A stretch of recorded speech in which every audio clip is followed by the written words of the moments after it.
Oui, merci beaucoup, Monsieur le Président. Je voudrais prolonger évidemment les questions. Monsieur le Ministre, lorsqu'on regarde le rapport de la Cour des comptes, en fait, il y a quand même quelques éléments qui apparaissent. D'abord, la Cour des comptes insiste sur la fragilité globale de nos finances publiques. Et d'ailleurs, on la comprend. Hein. Elle fait le constat d'un déficit public pour 2019 qui sera sans doute supérieur, effectivement, aux 3%.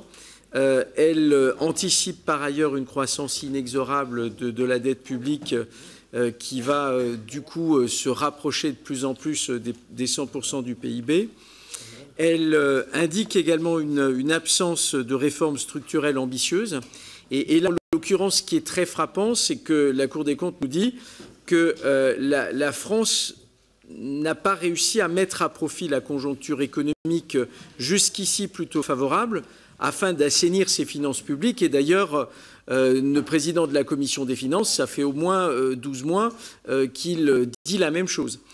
Si l'effort structurel demandé par Bruxelles avait été respecté, la France aurait disposé de marges nécessaires pour gager ces nouvelles mesures, celles de fin d'année, et nous serions restés en deçà des 3%, mais hélas, ça ne sera pas le cas. Et plus grave encore, à différents endroits dans son rapport, elle fait état de problèmes de sincérité, notamment en indiquant, contrairement à ce que vous dites, Monsieur le Ministre, que certaines dépenses nouvelles ont de toute évidence été très mal calibrées.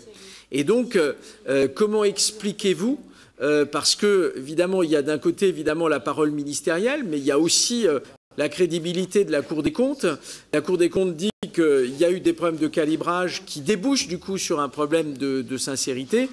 Est-ce que vous pouvez, là aussi, nous donner votre vision sur ces questions-là? Je vous remercie. Merci. Jean-Louis Bricout.